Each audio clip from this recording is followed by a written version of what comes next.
भारत माता की, भारत माता की। मंच पर उपस्थित भैया आवाज कम रख। हमारे भारत सरकार के फाइनेंस राज्य मंत्री श्री भागवत कराड़ जी, हमारे उत्तराखंड के मंत्री धन सिंह रावत जी, सोलापुर से आए हुए हमारे मेंबर ऑफ पार्लियामेंट श्री जय सिद्धेश्वर महास्वामी जी, सांगली के हमारे संजय काका पाटिल जी और हमारे इंडी विधानसभा के उम्मीदवार श्री कासूगौड़ा बिरादार जी, मंच पर उपस्थित श्री मल्लिकार्जुन जेगूर, श्री मल्लिकार्जुन किवड़े, हमारे एमएलसी हनुमंत निरानी जी, डॉक्टर बागली जी, दयासागर पाटिल जी, मंच पर उपस्थित सभी नेतागण और उपस्थित सभी बहनों और भाइयों, आज हम सब लोग यहां पर उपस्थित हैं हमारे कासूगौड़ा बिरादार जी को समर्थन देने के लिए। हम सभी जानते हैं कि 10 मई को कर्नाटक की विधानसभा का चुनाव होने वाला है। पिछले समय कर्नाटक का चुनाव हुआ था और थोड़ी सी सीटें बीजेपी को कम मिली थी। उसके बाद कुछ समय तक कर्नाटक में जो सर्कस हुई वो आप सब लोगों ने देखी। वो सर्कस ही थी, जेडीएस और कांग्रेस की सर्कस। लेकिन आप सबके आशीर्वाद से कर्नाटक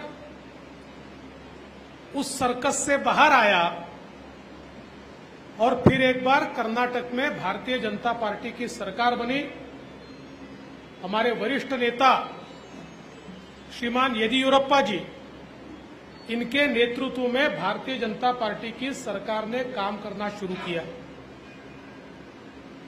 और विशेष रूप से जैसे ही डबल इंजन की सरकार आई,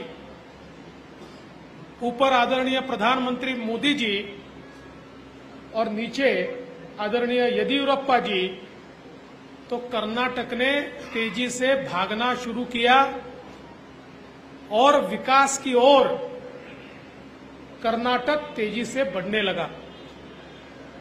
येदियुरप्पा जी ने जिस समय ये कहा कि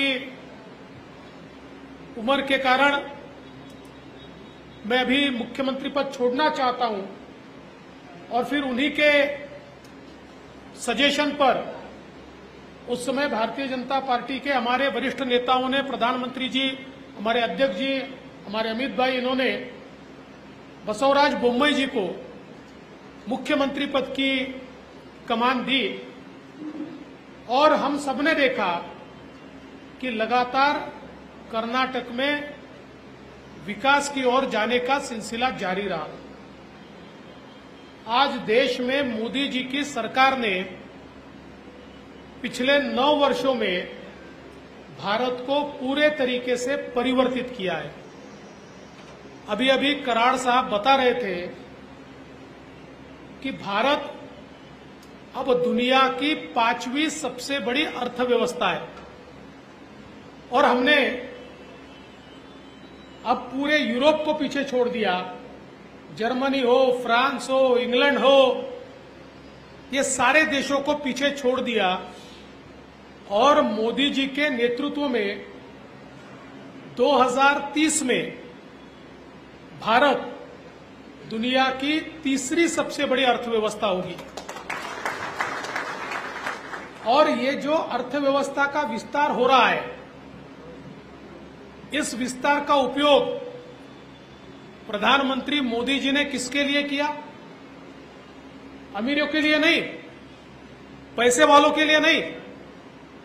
मोदी जी ने इसका उपयोग किया गरीबों के लिए, किसानों के लिए, ओबीसी के लिए, पिछड़ों के लिए, आदिवासियों के लिए, महिलाओं के लिए, जो समाज में पीछे छूट गए, ऐसे लोगों के जीवन में परिवर्तन लाने के लिए ये सारे पैसों का उपयोग मोदी जी ने किया।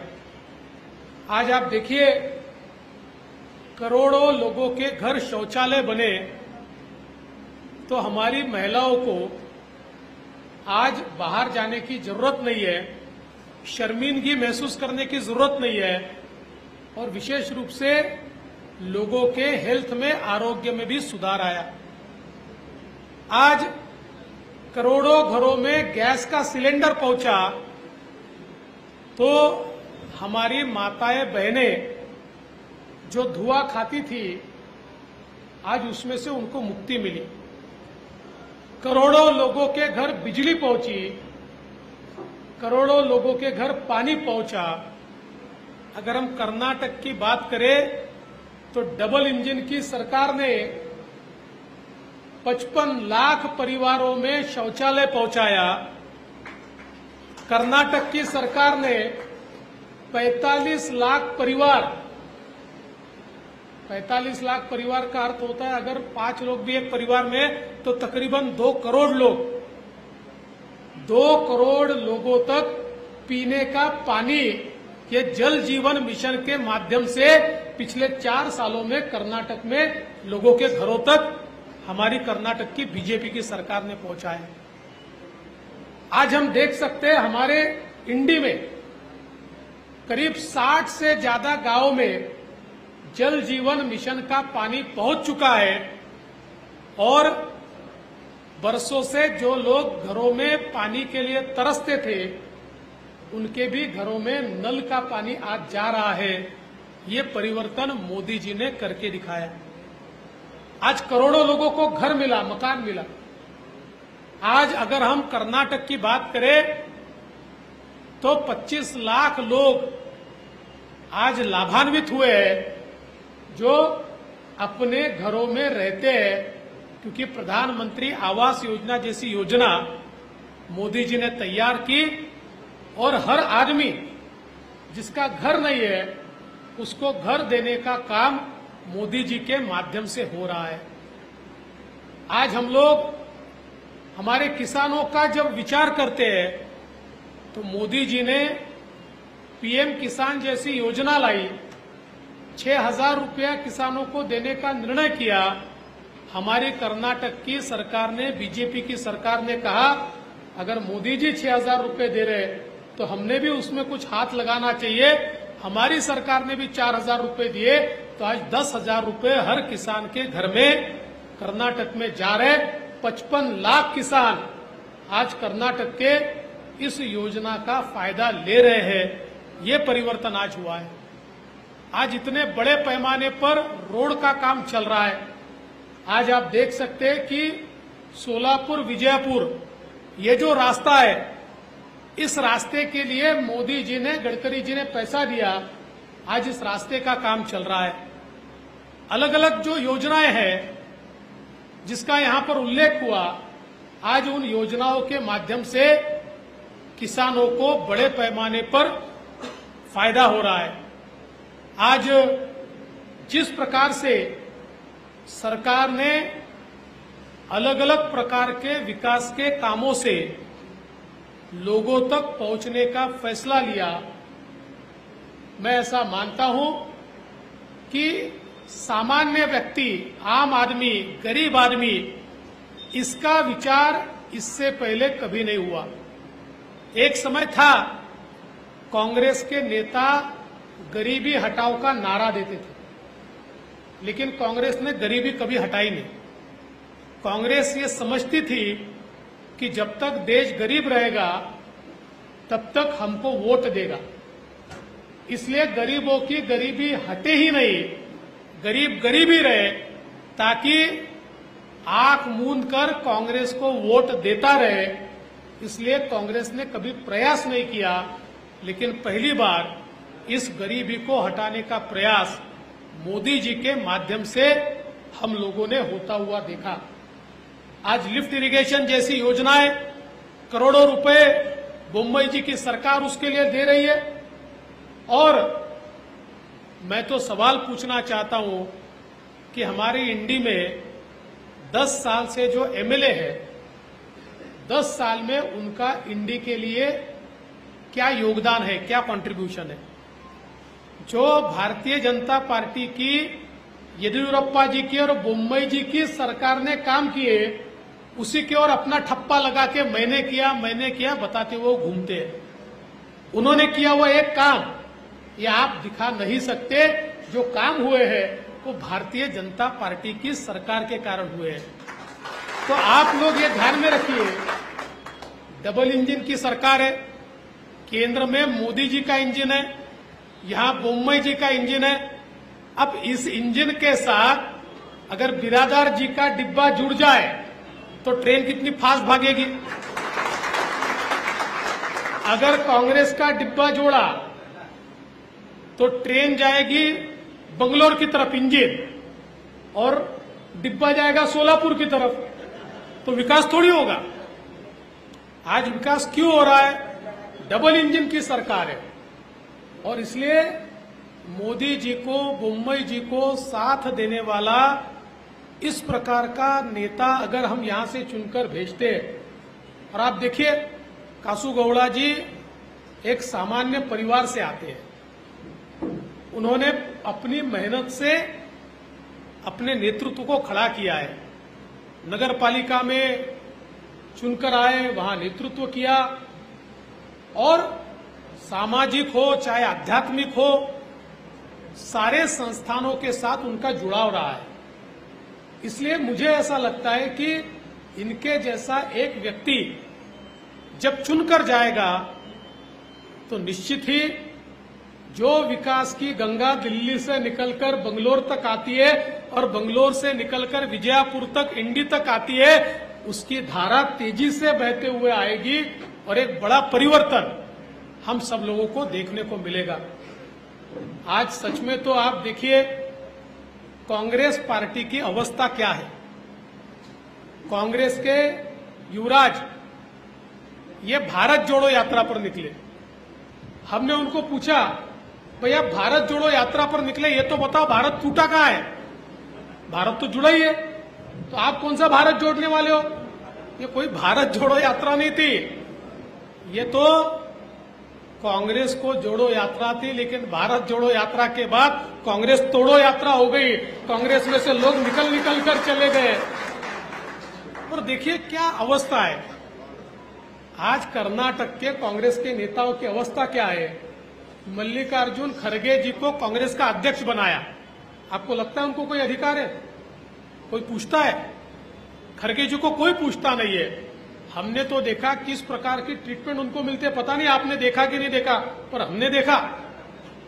मल्लिकार्जुन खड़गे जी के साथ राहुल गांधी ने जो किया, तो इस प्रकार से इतने ज्येष्ठ नेताओं को अगर राहुल गांधी इस प्रकार से अपमानित करते हैं, और यहां तो अवस्था क्या है, यहां सिद्धरमैया जी, इनको तो लग रहा है कि मैं मुख्यमंत्री बन गया।